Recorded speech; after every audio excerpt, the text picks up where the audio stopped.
My name is Anna Miller, and today I celebrate my 32th birthday. I currently share a home with my husband, James, who is 4 years my senior, and our delightful 6-year-old son. We are a cozy family of 3. Today's agenda includes attending a wedding ceremony of a friend, although the connection is stronger with James than with me, as I merely recognize them by face. The event is hosted at a luxurious first-class hotel, which I can't help but admire.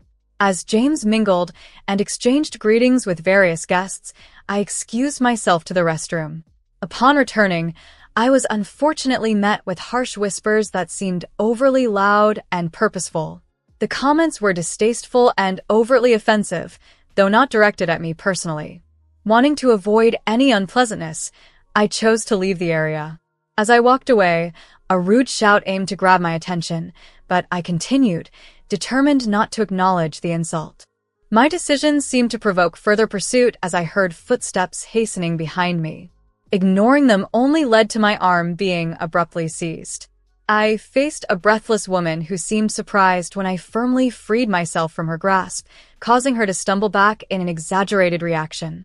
At that moment, another woman approached, accusing me of violence and ignorance, and questioning my identity in a confrontational tone. Despite her accusatory demeanor, I genuinely did not recall her or the other woman. They introduced themselves as my sister, Natalia, and my mother, names that did not stir any recognition in me. The situation escalated quickly as they expressed frustration with my responses.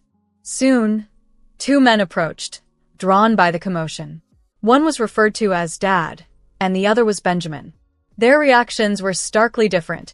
Dad looked visibly displeased to see me, while Benjamin seemed shocked, his complexion turning pale.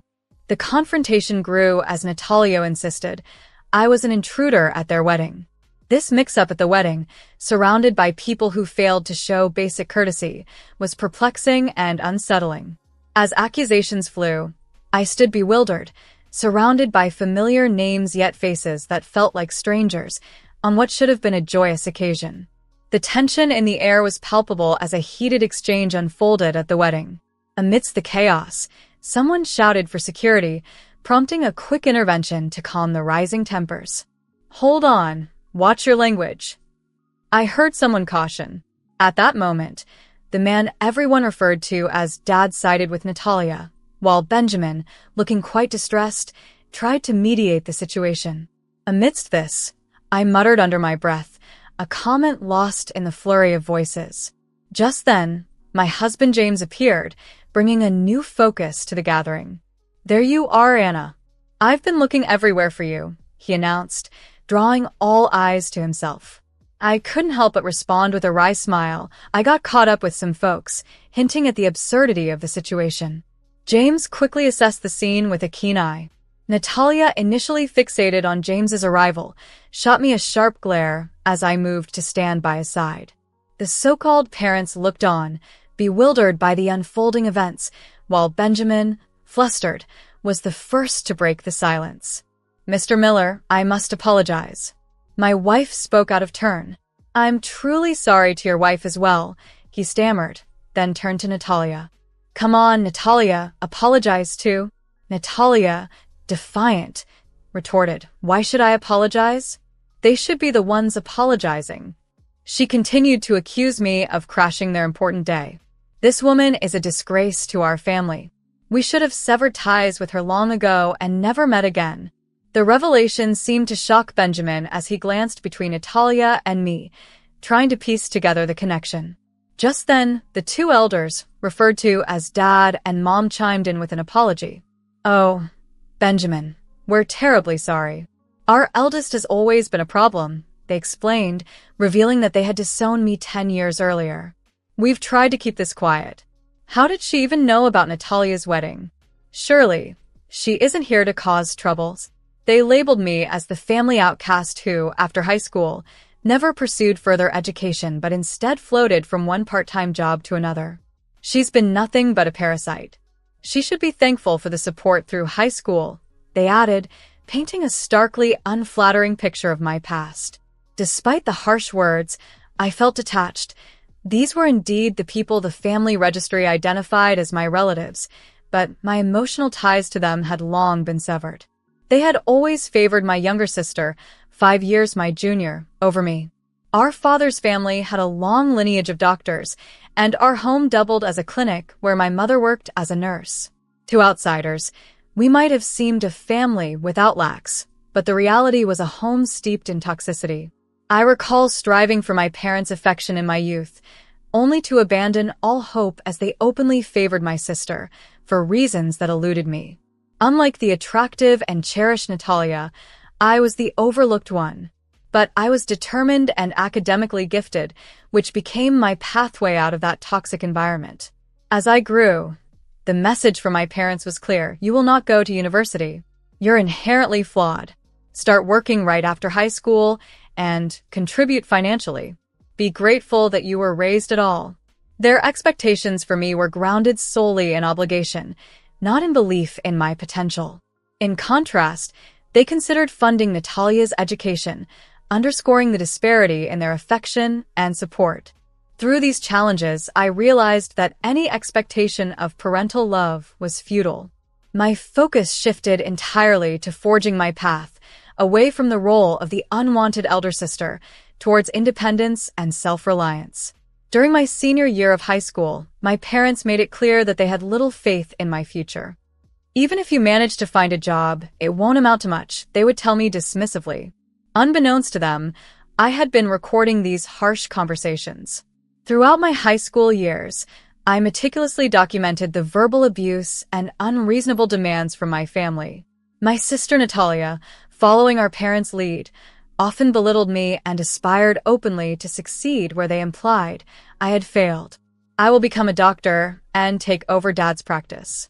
Don't worry, I'll work hard enough for both of us since my big sister can't, she'd say proudly as our parents nodded in agreement.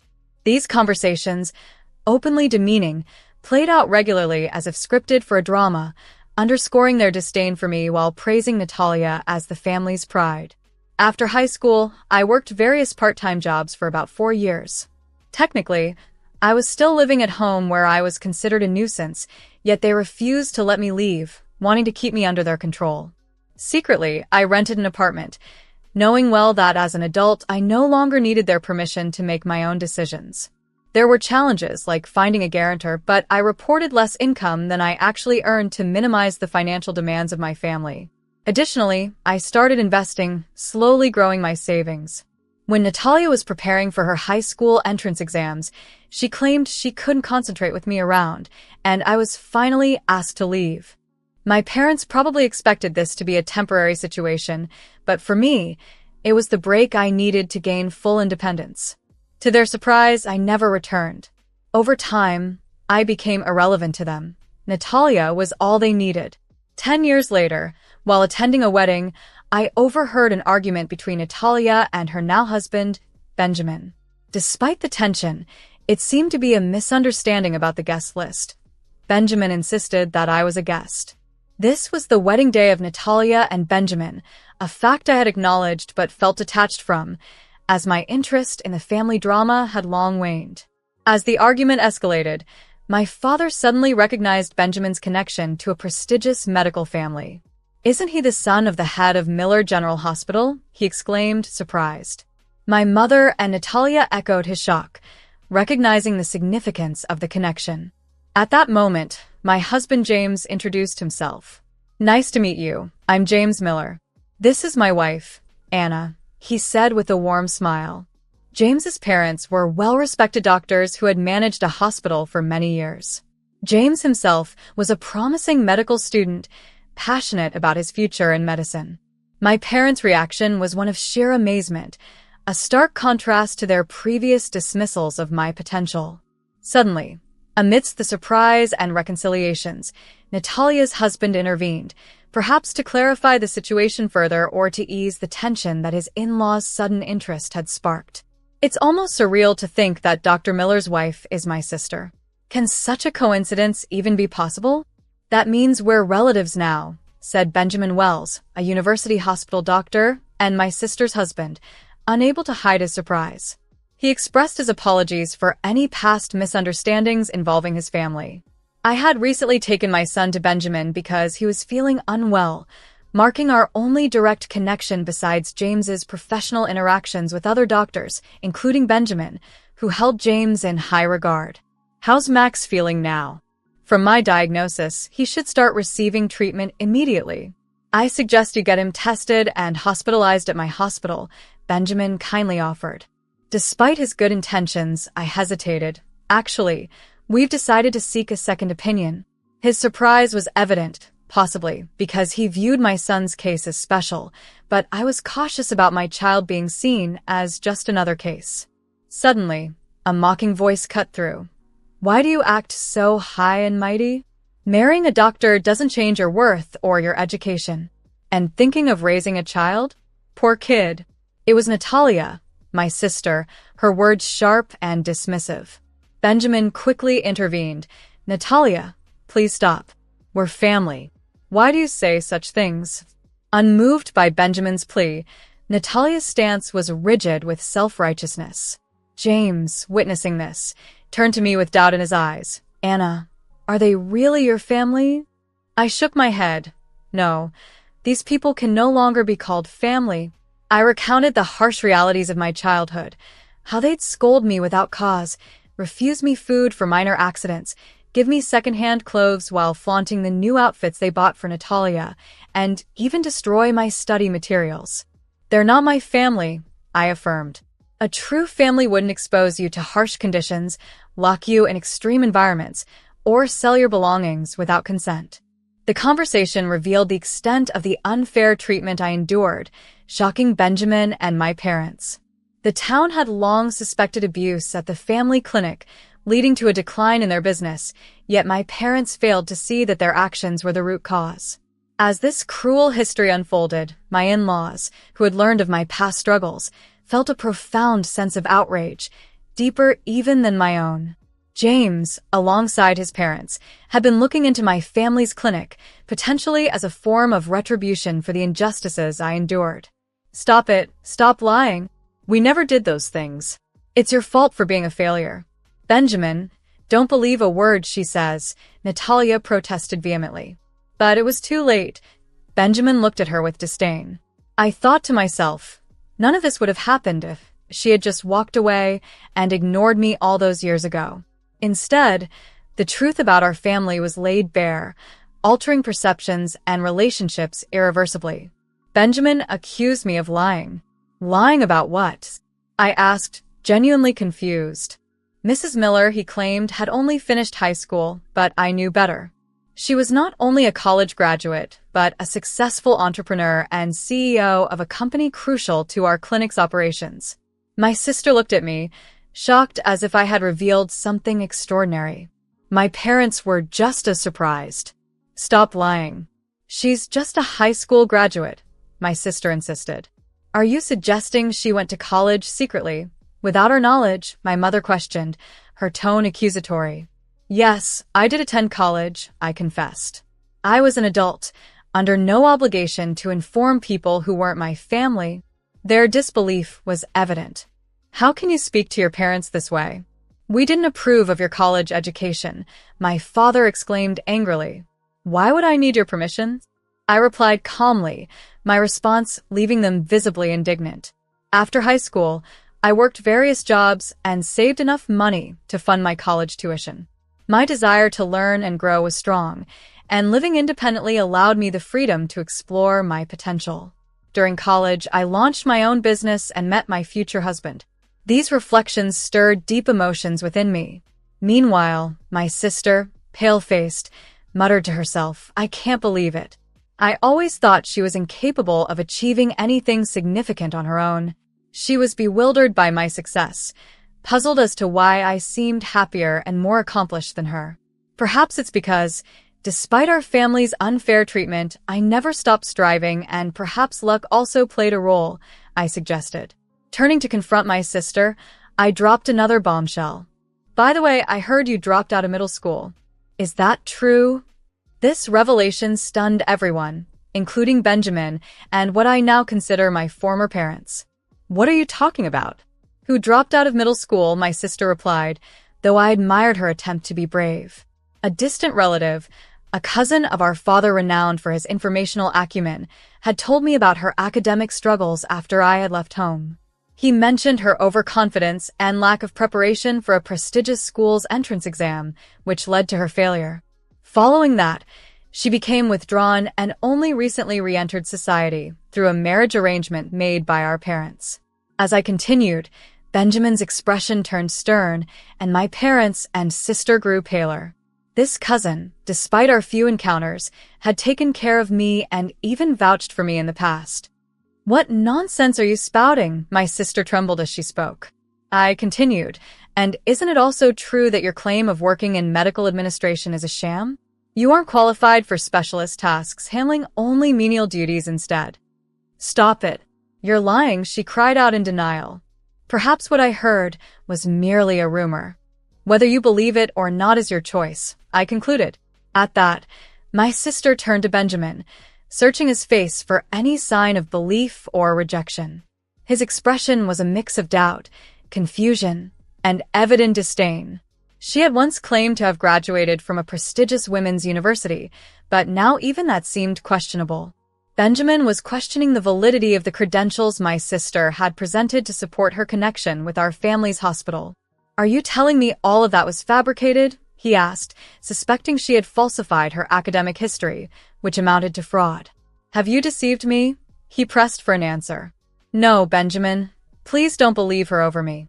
You're my husband. You should trust me," she implored, desperation clear in her voice. However, Benjamin was not convinced and challenged her further. "Then name just one professor from the university you claim to have attended," he demanded. Caught off guard and visibly flustered, my sister couldn't come up with a single name. "That's not important right now, is it?" She deflected, but Benjamin was relentless. "Really? Let's call a professor from the department you supposedly attended right now." He knew this professor personally, as he was a family friend closely tied to our parents. As Benjamin reached for his smartphone, determined to uncover the truth, my sister panicked. "Please stop. That's not necessary, Benjamin. If you trust me, that's enough," she pleaded. Suddenly, in a swift motion driven by desperation, Natalia snatched the smartphone from Benjamin's hand and slammed it onto the floor. Overcome by anger, she stomped on it repeatedly with her high heels, completely destroying the device. Her face contorted with rage, making her appear almost monstrous. This shocking display stunned everyone around, including Benjamin. The sudden outburst caused a commotion, drawing the attention of other guests and staff who watched in disbelief. Amidst the chaos, my parents attempted to calm Natalia down, but her anger was not easily quelled. For a moment, the venue was thrown into disarray by the intense disturbance. Observing all this, I felt detached, as if this drama involved strangers rather than my own family. At that point, I realized that my true family consisted only of my husband and son. "Shall we go home?" I suggested to my husband, James, who seemed surprised by the abrupt suggestion. "Are we finishing up already, Anna?" he asked. I smiled calmly and replied, "It's okay. Let's go home." "Oh, and let's stop by the cake shop at this hotel on our way back. They have a cake that's been very popular lately." "That sounds like a good idea," James agreed, and with a light laugh, we left the chaotic scene behind. Later, I learned that Benjamin had become embroiled in a lawsuit for making false diagnoses and overcharging patients. Following this, my former parents, now in a dire situation, sought my help. However, they didn't have my current contact details and ended up at the hospital where my husband worked, desperately wanting to see us. "So, she's the daughter-in-law of the hospital heir?" "She is our daughter. Please let us see her right away," they proclaimed loudly at the reception, causing quite a stir. Contacting the son of the hospital director should solve our problems instantly. "We're really in trouble. We need her to repay the kindness we raised her with. We are family, so it's only natural to seek help," they argued, oblivious to how it sounded. However, it wasn't my husband or I who responded, but coincidentally my in-laws. With stern expressions, they firmly asked my parents, "What business do you have with our daughter?" Unsettled by the stern response, my parents literally froze on the spot and quickly left the scene, continuing to try contacting us several times afterward. When I learned that the hospital run by my former parents had shut down, I didn't feel much of anything. Instead, there was a sense of relief, a feeling that they had finally faced the consequences of their own decisions. It felt like a moment of fresh air in my life. Later, I heard that Natalia and Benjamin's marriage had ended in divorce. Considering the challenges they faced, including Benjamin's legal troubles and his firing from the hospital, it was surprising their union had lasted even a few months. Natalia, always striving to outdo my happiness, had made yet another poor decision in her pursuit of a better life. She began an affair with an older, married doctor, hoping it would elevate her status. However, when the affair surfaced, it caused a scandal, and the doctor's wife demanded compensation. In desperation, Natalia turned to her parents, but they disowned her, labeling her a disgrace. After that, Natalia's life seemed to spiral further. She had already struggled academically, failing her high school entrance exams, which led her to live a secluded life at home. Eventually, she drifted into working at night, facing challenges that pushed her towards health issues and, ultimately, homelessness. As these stories reached me, my interest in her life waned. Meanwhile, as retirement loomed, my former parents found themselves struggling to secure positions in healthcare. No hospital was willing to hire them, likely due to their notorious reputation and perhaps as a consequence of how they had treated me in the past. They had become mere figures from a previous chapter in my life, and I found I no longer had the energy or desire to think about them. On a brighter note, my son's health improved significantly. After being reevaluated at a different medical facility, he no longer needed hospitalization. With the right medication, his condition was well managed. This development reaffirmed my commitment to do everything possible to protect and provide for my family, steering clear of the turmoil that once surrounded us.